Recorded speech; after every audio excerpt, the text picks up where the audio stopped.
Shalom Alaikum Besem Hamasya. Senang berjumpa kembali para pemirsa dengan program Aliyah li Aret Hakodes, Aliyah ke Tanah Suci.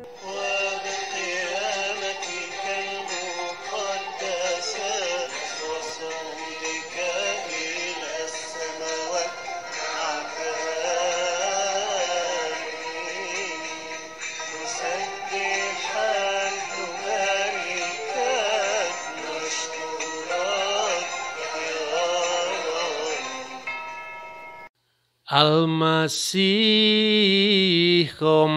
bil haqiqatikum Kristus anesti alitos anesti. Kristus telah bangkit.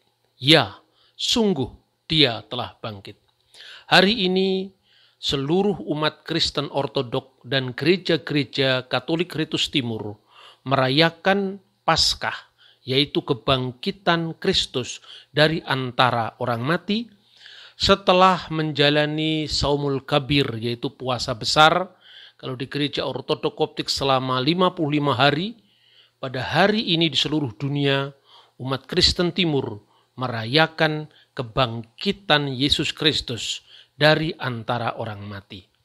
Saudara-saudara yang terkasih dalam Tuhan, kali ini saya akan bicara sekitar salib, Jumat Agung, dan Minggu Paskah. Dan peristiwa ini benar-benar adalah peristiwa sejarah. Karena itu tema yang akan saya bahas adalah tak hanya kredo teologis, tetapi didukung oleh fakta historis.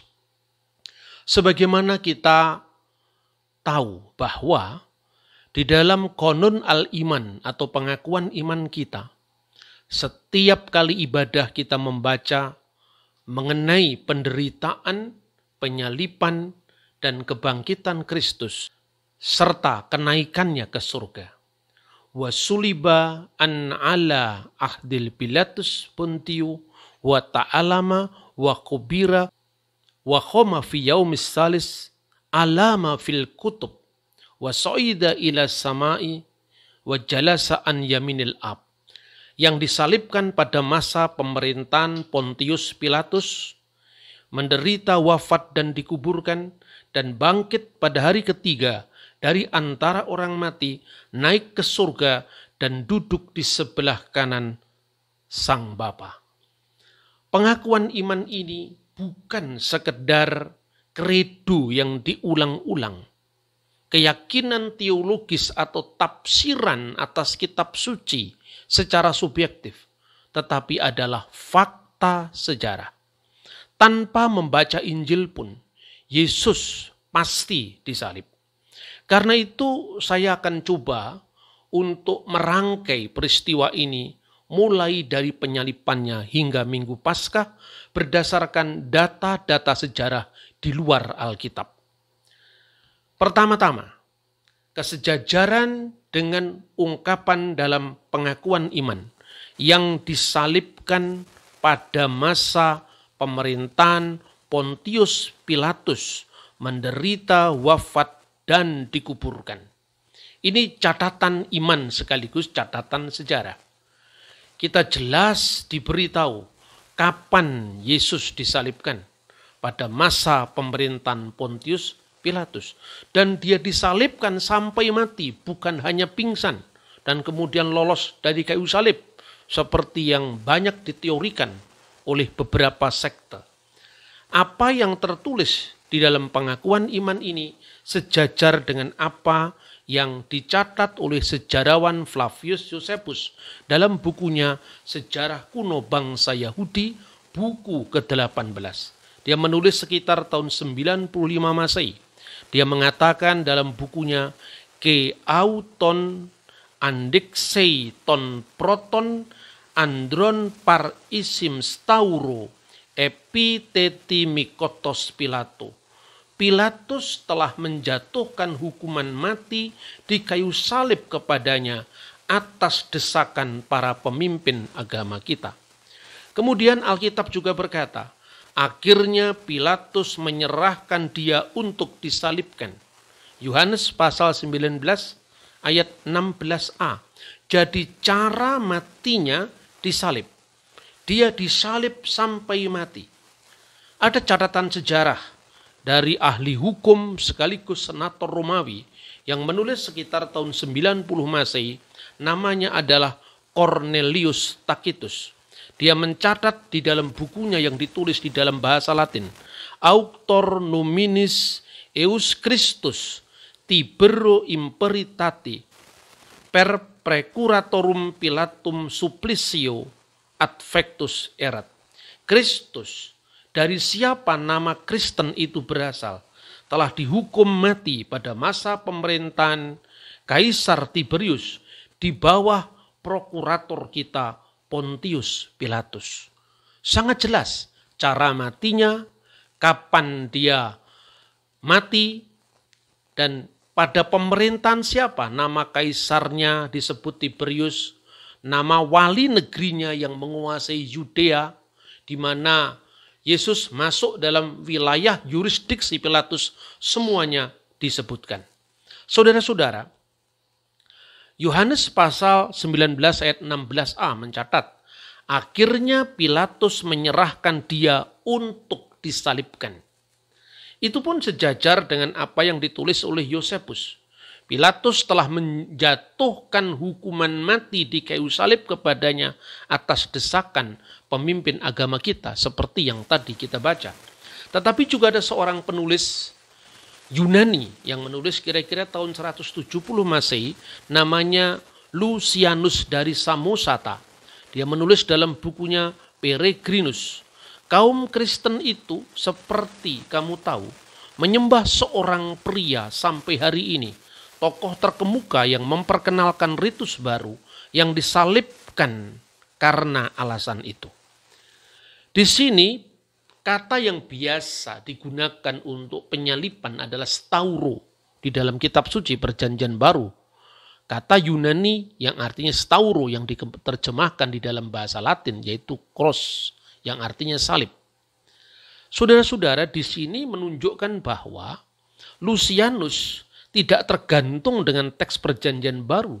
Tatkala dia menegaskan penyalipan Yesus, dia menggunakan kata lain, anos kolopistenta, dia ditusuk, itu istilah lain untuk kata penyalipan. Kemudian kapan Yesus disalib? Di dalam sebuah traktat Talmud, yaitu Sanhedrin 43a, dengan jelas disebutkan di sana, BRF Hapesah talahu le Yesu. Pada waktu menjelang Paskah telah digantung Yesus.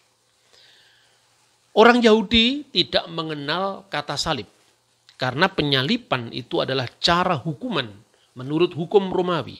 Di dalam kitab Taurat yang dikenal adalah digantung.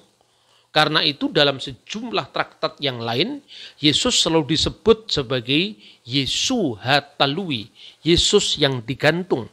Dan kapan dia dieksekusi? Menjelang Paskah.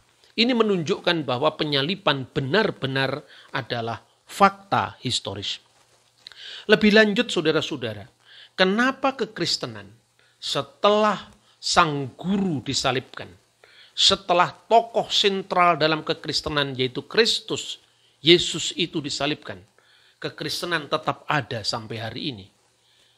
Minimal itulah yang diamati oleh sejarawan Flavius Josephus ketika dia menuliskan secara lengkap fenomena ini dalam bukunya Sejarah Kuno Bangsa Yahudi. Dia mengatakan seperti ini. Dia adalah Kristus. Dalam teks Yunani disebutkan ho Christos auto in.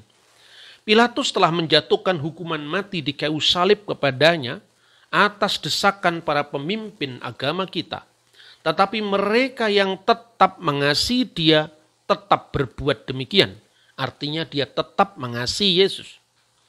Sebab dia menampakkan diri kepada mereka pada hari ketiga dalam keadaan hidup kembali, seperti nabi-nabi ilahi telah menubuatkan hal itu, dan beribu-ribu perbuatan ajaib mengenai dia golongan yang disebut berdasarkan namanya, maksudnya Kristen, masih ada sampai hari ini.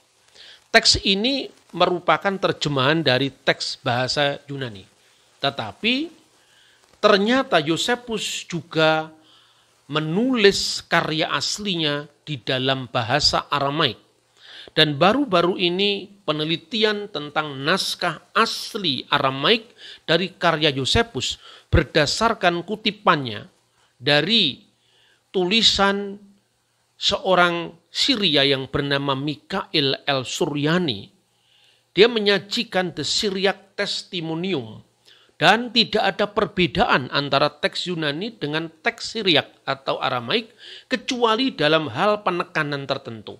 Misalnya, ketika teks di dalam bahasa Yunani menyebutkan dia adalah Kristus. Bagaimana mungkin seorang yang tidak percaya bahwa Yesus itu adalah Mesias mengatakan dia adalah Kristus? Teks dalam bahasa Yunani ini memang ditujukan untuk para pembaca Yunani, di mana ungkapan Kristus lebih longgar maknanya daripada kata ha-Mosiah dalam bahasa Ibrani atau Mesiha dalam bahasa Aram. Setelah ditemukan teks dalam bahasa Aram, ternyata bunyinya dalam teks bahasa Aram adalah Mistafra de Mesiha itauhu. Mungkin saja dia adalah Mesias itu. Tampaknya dia adalah Mesias. Bagi saudara-saudara yang mendalami, paling tidak awam dengan studi bahasa-bahasa Timur Tengah, khususnya Aramaik, kata mistabar atau mistafra ini juga muncul di dalam kitab Injil, yaitu Lukas pasal 3 ayat 23, pesito atau pesita Aramaik.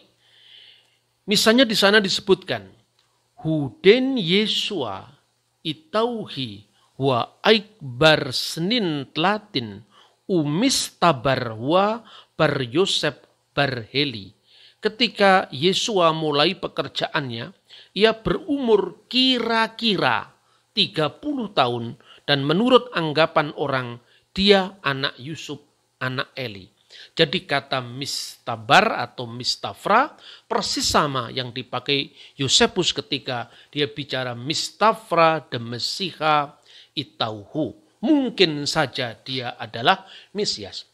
Dengan demikian, kajian-kajian para ahli sebelum ditemukannya naskah Syriak dari karya Yosefus, ini tentu waktu itu mengandaikan dengan anggapan tidak mungkin seorang Yahudi mengucapkan kata Kristus untuk Yesus karena dia tidak percaya bahwa Yesus adalah Mesias. Tetapi dengan penelitian yang lebih mendalam tentang penggunaan kata-kata Yunani, Latin pada masa itu telah menunjukkan bahwa keraguan-raguan semacam itu sekarang mulai ditepis. Nah, saudara-saudara yang terkasih di dalam Tuhan, catatan sejarah tentang kebangkitan Yesus di antara orang mati tentu tidak seeksplisit catatan tentang kematiannya. Ketika Anda memberitakan seorang pejabat negara, apalagi seorang yang memiliki signifikasi politik, meninggal, tentu itu beritanya lebih luas. Tetapi ketika saudara bicara tentang kebangkitan orang mati, yang adalah peristiwa yang bersifat supranatural, tentu cara pemberitaannya berbeda. Karena mereka tidak dalam posisi melihat seperti mereka melihat kematian seseorang. Disebutkan dalam Injil Matius pasal 12 ayat 40. Demikian juga anak manusia akan tinggal dalam rahim bumi 3 hari 3 malam. Lukas 24 ayat 45. Mesias harus menderita dan bangkit dari antara orang mati pada hari ketiga. Jadi perhatikan, tinggal di rahim bumi selama 3 hari 3 malam itu bukan hitungan 3 kali 24 jam. Sebab hari ketiga itu kapan? Kalau kita lihat, Jumat adalah hari pertama, Sabtu adalah hari kedua, dan Minggu adalah hari ketiga. Kalau seandainya Yesus itu wafat sebelum hari Jumat dan semua orang sepakat kebangkitannya hari Minggu, maka tentu dia akan bangkit bukan pada hari ketiga, tapi bisa hari keempat atau hari kelima, yang jelas lebih daripada 3 atau hari ketiga. Saya ingin membacakan teks Yosefus secara lebih lengkap menurut versi pendek yang mungkin itu dilestarikan dari bahasa Aramaik, dan kutipannya yang ditulis dalam sebuah literatur bahasa Arab yang berjudul Kitab Al-Unwan atau Kitabul Unwan yang ditulis oleh Anba Agabeus. Pada waktu itu ada seorang saleh yang bernama Yesus. Innahu kana fi hadal zaman rajulun hakim yaqulu lahu Iswa. Di dalam terjemahan bahasa Arab ini Aba Agabeus menggunakan kata Iswa karena di dalam teks bahasa Arab nama Yesus itu adalah Yesu atau Yeshua, yang kadang-kadang huruf yod itu dialih aksarakan menjadi alef atau kadang-kadang azin. Maka Yeshua menjadi Iswa. Dan Iswa itulah yang nanti berkembang menjadi bahasa Arab yang dipakai di kalangan tertentu, sekalipun itu tidak luas, menggunakan kata Isa, yaitu Isa Al-Masih. Dan banyak orang dari kalangan Yahudi maupun bangsa bukan Yahudi menjadi muridnya. Dia adalah seorang yang baik, terkenal dari perbuatan-perbuatannya yang suci. Pilatus telah menghukumnya dengan cara menyalibkannya hingga mati. Dan mereka yang menjadi murid-muridnya tidak pernah mundur untuk tetap menjadi murid-muridnya. Dan ini menarik di dalam teks bahasa Arab. Disebutkan wadzakaru innahu dhuhara lahum ba'da salah satu ayam min salabihi wa innahu asa fa la'allahu huwal masih. Mereka melaporkan bahwa Yesus telah menampakkan diri kepada mereka pada hari yang ketiga setelah penyalipannya dan ia hidup kembali. Dengan kenyataan itu mungkin saja dia adalah Mesias. Fala Allahu huwa al-Masih. Sebagaimana yang dinubuatkan nabi-nabi dengan mujizat. Dari Jumat Agung hingga Minggu Paskah pada masa kuno dikenang dalam liturgi oleh gereja-gereja sepanjang segala abad. Mengenang Jumat Agung sampai Minggu Paskah itu telah tercatat dalam dokumen-dokumen sejak abad pertama Masehi.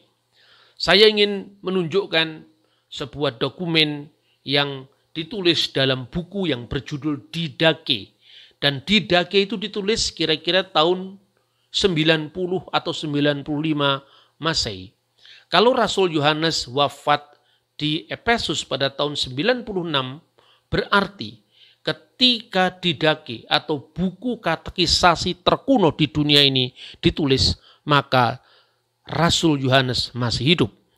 Dikatakan di sana, janganlah kamu puasa seperti orang munafik. Yang disebut orang munafik di sini merujuk kepada orang Yahudi. Mereka puasa pada hari Senin dan Kamis, tetapi hendaklah kamu memelihara puasa pada hari Rabu dan hari persiapan. Hari persiapan yang dimaksudkan adalah hari Jumat. Sejak zaman Rasuli, dengan demikian bisa disimpulkan orang Kristen sudah memperingati Jumat Agung dengan puasa, yaitu puasa Rabu dan Jumat.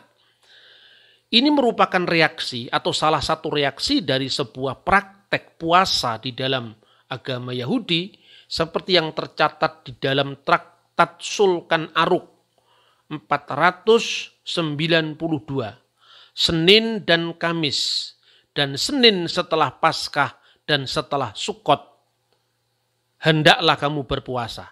Ini merupakan reaksi dari kebiasaan puasa Yahudi yang juga dikaitkan dengan Paskah. Tapi tentu bukan Paskah kebangkitan Kristus, tetapi Paskah keluaran dari tanah Mesir. Data ini juga didukung oleh penulis-penulis Roma. Misalnya yang tadi sudah saya kutip yaitu Cornelius Tacitus. Mereka biasa berkumpul menjelang fajar pada hari yang ditetapkan secara bergantian. Mereka mengidungkan himne kepada Kristus seperti kepada dewa. Carmen kue Kristus quasi Deo. Teks ini membuktikan bahwa sudah ada ibadah Minggu Paskah yang biasa mereka lakukan, orang-orang Kristen perdana lakukan pada saat menjelang fajar atau pada saat fajar. Dan ini praktek yang diketahui dan ditulis oleh penulis-penulis di luar kitab suci. Lalu disebutkan juga Lucianus yang tadi juga kita sudah singgung dari bukunya yang berjudul Peregrinus. Lucianus dari Samosata yang sangat sinis terhadap iman Kristen, dia mencatat orang-orang Kristen itu telah membuang dewa-dewa Yunani dan menyembah seorang sopis, seorang bijaksana yang disalibkan dan hidup di bawah hukum yang diberikannya.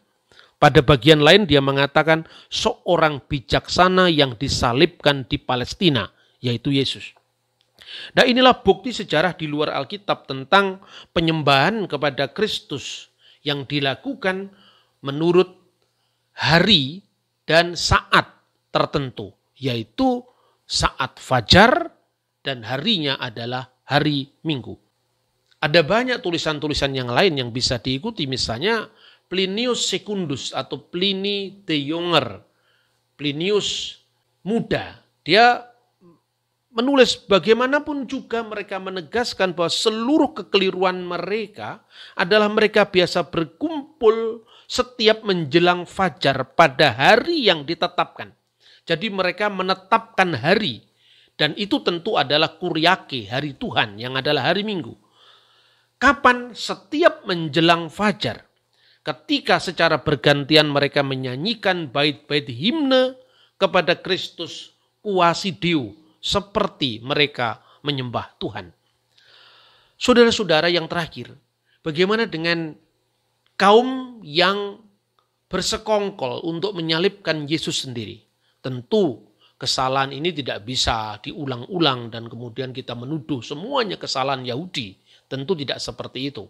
Tetapi fakta sejarah juga tidak bisa ditutupi bahwa karena konspirasi imam-imam Yahudi yang berkuasa saat itu dengan penguasa Roma di bawah Pilatus di Yudea, mereka telah memutuskan untuk salibkan dia. Tetapi kita melihat sekalipun Yesus sudah disalibkan, tetapi Yesus bangkit kembali dari antara orang mati pada hari ketiga. Dan ini sekalipun tidak diakui oleh orang-orang Yahudi, tetapi ada bukti-bukti dari catatan polemik dalam sejarah bangsa Yahudi sendiri yang menunjukkan eksistensi orang Kristen yang terbiasa melakukan perbuatan-perbuatan ajaib atas nama Yesua. Misalnya disebutkan dalam Tosefta Gulin. Anekdot tentang seorang sesat, seorang min, jamaknya minim, bernama Yaakov, yang menamai gurunya Yesus. Disebutkan bahwa Rabi Eliezer ben Dama digigit ular. Yakub datang untuk menyembuhkannya. Mi sem Yesu ben Pantera, dalam nama Yesu anak Pantera. Dan Pantera ini adalah ejekan orang Yahudi yang memplesetkan kata Parthenos yang artinya perawan. Dan kata Parthenos adalah merupakan terjemahan dari bahasa Yunani Septuaginta, yaitu Yesaya pasal 7 ayat 14, di mana teks dalam bahasa aslinya disebut Almah dalam Septuaginta yang diterjemahkan orang Yahudi kira-kira abad ketiga sebelum Masehi di Alexandria untuk kepentingan orang-orang Yahudi diaspora pada waktu itu diterjemahkan dengan Parthenos. Dan seperti orang-orang Yahudi memplesetkan kata misalnya euangelion yang artinya kabar baik diterjemahkan menjadi Injil dalam bahasa Arab. Kabar baik itu evangelion yang kemudian diplesetkan menjadi awen gilayon, dosa orang-orang pinggir yang tidak lain merujuk kepada Galilea, wilayah bangsa-bangsa yang menjadi pusat pemberitaan Kristus pada zamannya. Nah, ketika kemudian Yakub itu datang menyembuhkannya di dalam nama Yesus, Rabi Yismael tidak mengizinkan. Apa alasannya? Sebab Yesus bin Pantera mengajarkan bidat kepada orang Israel. Kisah ini juga disebut dalam Yerusalem Talmud, Traktat Abu Dahzarah II, dan Talmud Babli juga disebutkan dalam traktat yang sama, yang diberi judul Abu Dahzarah. Jadi pada dasarnya, kitab Abu Dahzarah ini mengikuti kembali apa yang pernah diriwayatkan dalam Tosefta yang tadi kita sebut tentang Rabi Eliezer bin Dama dengan materi-materi tambahan. Misalnya dikisahkan bahwa Yakub dari Kafar Sekania mengutip kitab Taurat, jangan membawa upah seorang pelacur atau uang semburit ke dalam rumah Tuhan, Allah yang kamu sembah, sebagai pemenuhan suatu nazar. Yakub mengatakan bahwa ia diajari hal ini oleh Yesua. Bolehkah menggunakan uang pelacuran untuk membangun rumah bagi imam besar yang menghabiskan sepanjang malam sebelum Yom Kippur dalam bait suci, Baitul Maqdis? Tanya Yakub lagi. Ketika Rabi Eliezer tidak menjawab, Yakub mengutip kitab Mika pasal 1 ayat 7. Sebab dari upah pelacur dikumpulkan semua itu dan akan kembali menjadi upah pelacur. Inilah ajaran Yesus yang menyenangkan Rabi Eliezer. Jadi ini sekilas kutipan, karena ini naskah polemik, yang intinya bagaimana awal perjumpaan orang-orang Yahudi yang tidak menerima Kristus dan orang Yahudi lain yang menerima Kristus. Jadi ini sama-sama orang Yahudi. Karena kekristenan itu adalah bagian yang tak terpisahkan dari Yudaisme pada mulanya. Sehingga di dalam kitab Yakobus pasal 2 ayat 2 misalnya, perkumpulan Kristen juga disebut sinagogi, sinagogi imon, yaitu tempat kumpulanmu dalam terjemahan bahasa Indonesia. Jadi saudara-saudara, penegasan bahwa Yesus telah disalibkan pada masa pemerintahan Pontius Pilatus, saat itu kaisarnya Tiberius. Bahkan jamnya disebutkan Be'ereb Hapesah, yaitu menjelang Paskah. Ini menunjukkan bahwa yang disalibkan pada masa pemerintahan Pilatus menderita, wafat, dan dikuburkan sebagaimana disebutkan dalam pengakuan iman, itu bukan sekedar tafsiran teologis yang bersifat subjektif dari sebuah kitab suci. Tetapi itu adalah fakta historis. Soal orang Yahudi belum meyakini bahwa Yesus itu menggenapi Taurat, itu urusan lain. Tetapi bedakan antara fakta sejarah dengan tafsiran teologis. Secanggih apapun Anda akan menyajikan tafsir-tafsir teologis atas kitab sucimu, itu tidak mempengaruhi fakta bahwa pada sekitar tahun 33 bulan April, telah disalibkan seorang Nazaret yang bernama Yesus.